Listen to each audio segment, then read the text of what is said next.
No, if there's corruption anywhere, you have a right to attack. All of this is normal. We're not just gonna keep on going and jump into a succession plan. We're gonna figure out what the hell happened on September 10th first.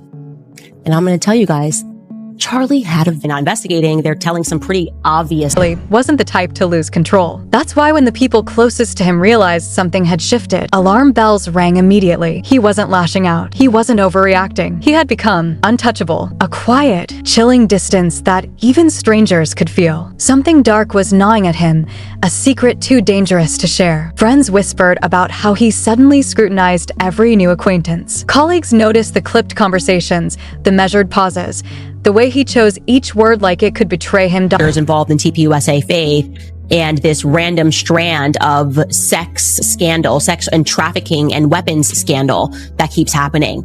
Okay. We're not going to not look into Turning Point Faith because, oh, you're not allowed. It's untouchable all of a sudden because Erika's at the helm of it. No, if there's corruption anywhere, you have a right to attack it, especially if it comes in the name of the Lord. I will say that. Switching gears here. The atmosphere in the office shifted. One former employee would later say it was as if Charlie suddenly saw the world through a different lens. The trust he once had in those around him vanished overnight. It wasn't gradual. It hit like a switch being flipped. Charlie pulled away from his inner circle, skipping the meetings he once led, staying late in his locked office, eyes glued to his phone, haunted by something he couldn't confront. Whatever had shaken him was intimate, heavy, a secret too dangerous to share, even with Erika. Then, finally, Charlie confides in Candace. In a few hushed sentences, she realizes this isn't stress. It isn't ordinary worry. This is a revelation he believes could upend everything if exposed. But why take the risk? Why would a man so devoted to his family feel he can't trust the one closest to him? Their conversation is almost ghostly, no tears, no theatrics. Charlie's voice barely above a whisper, as if the walls themselves might betray him. He admits he needs answers to something no parent ever wants to confront. Behind closed doors, he's secretly commissioned a separate DNA test for his children, discreet, silent, unseen. Not from anger, not from suspicion, but from a gnawing, unsettling feeling that has stolen his sleep and left a small, unshakable void. A detail in his own family no longer fits. He's arranged it all through a doctor he trusts completely, ensuring the results won't reach anyone he fears might misuse them. That day, Candace realized Charlie wasn't seeking drama. He was chasing one last confirmation, a missing piece he needed to finally make sense of the puzzle. India, right off the bat, for Erika, who's grieving her husband, to then instantly become a chairman and the CEO, because these are valid questions now that people are asking. And a chairman and a CEO is going to have to respond to those questions. You have to answer these questions when people are asking about money, especially given the fact that so many people, I mean, they cleared over $70 million in the first couple of weeks after Charlie was assassinated. Okay. That's a lot of well-meaning people that are giving money to this organization who are now learning how this organization functions by routing the bulk of their money, or to a lot of their money rather, not the bulk of it, into their endowment fund, right? That is not okay. We deserve answers to the questions that we are asking. And when the test results finally came back, no one could have predicted Charlie's reaction. There was no fury, no panic, only a bone-deep, chilling silence, the kind of silence belonging to someone whose entire world had just shattered. To Candace, he spoke a single, quiet sentence. "It didn't turn out the way I planned." He said nothing to Erika. He confronted no one. The secret became his anchor, the only thing keeping him steady as he weighed his next move. But before he could act, another player stepped into the story, and from that moment, everything began to spiral in ways no one could have foreseen. When Charlie left, Candace felt an invisible grip tighten around her chest, a suffocating premonition of what was coming. Erika didn't behave like someone seeking answers. She acted like someone determined to stop questions before they even surfaced. To Candace, the silence was unbearable, unacceptable given all the trust Charlie had placed in her. Instead of probing, Erika moved with alarming speed, shutting down inquiry before anyone could even speak. The tension didn't ease, it escalated. And then came the ultimate shock. Erika bypassed conversation entirely and sent a letter straight to the judge, demanding legal restrictions that would prevent Candace from revealing a single detail. No warning, no private discussion, just a cold, controlling legal maneuver, a move that turned an already tense situation into something dangerously volatile. This in their own way, and I appreciate that. Just some grace would be nice. So I think it's a gracious answer, and I think it's a gracious request to, assert first and foremost that people are doing this because they care and they care about Charlie. And also this was a traumatic event that the entire world experienced. And also the reason why the internet is investigating is because the feds aren't. And not only are they not investigating, they're telling some pretty obvious lies, right? Number one being that he was shot by a 30-06 and stopped the bullet, when in a normal circumstance it would have decapitated him. Like a 30-06 would decapitate someone.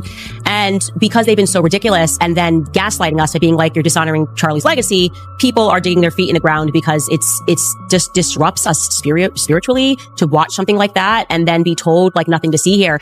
Now, here's what I will say about her request to consider the people that were there that day. The people that were there that day experienced a trauma because they watched Charlie Kirk die, or maybe they didn't see him die, maybe watched him get shot, heard the shot, who knows what the exact specs are. This is where it's going to be really hard for Erika to be a CEO and to be somebody who is a widow at the same time, right? Because the messaging that is coming out of Turning Point USA, so this is Erika in her CEO and her chairman capacity, has just been unacceptable, right? It can't be both. It can't be, okay, everybody, we're gonna keep going, and, Mikey's gonna take over for Charlie at his Liberty event that he has, which is gonna be sold out. And, Turning Point USA people who are directors of faith are gonna be telling you, like, Mikey's got what it takes, here's what, blah, blah, blah. And then Mikey's gonna tell stories about that day, go on his show multiple times, Andrew's gonna talk about it, everyone's gonna talk about it, and they don't wanna talk about the stuff that we care about. This is what it means to have a podcast, right? You can't want fame only on your command. This is kind of the Meghan Markle thing, right? That we talk about. And I'm quoting this to Mikey McCoy. It's like everybody wants to be famous until you're famous. Okay. We want privacy now. Well, it doesn't actually work that way. You don't get to be like, I want to marry you and I want to be a princess and then become a princess. You're like, well, I don't want to be a princess, right? It's kind of, you got to pick one or the other. So if there were Turning Point individuals who were so traumatized that day and they needed to go away, I mean, I had to go away for 2 weeks to collect my thoughts about the trauma that I saw having watched it. And a lot of people I know that had to take breaks. I had to take the show off the air for a couple of days, and they just, needed time to process. It'd be a little bit different. Actually, it almost came across like they needed zero time to process, and they were kind of annoyed that the world needed time to process. And then the things that they were telling us were lies. We were able to factually debunk things that we were being told. And then you've got people like Tyler, who's featured in this, Tyler Boyer, who you're the chairman and the CEO. Tyler Boyer is a sexual deviant, right? Why do we have to give, because he was at the hospital, give him grace? It's like, no, this is the company. This is now what's at the head of the company. Charlie's not there. We want to make sure that this company is going to be committed to truth. We want to make sure this company is not going to be telling us that we can't care about this or not be focused on that, because we need to decide whether this is still the same company. That's what it means, right? Is this still the same company? And so I think with the McCoy thing, everyone wanted a stage until you got a stage, okay?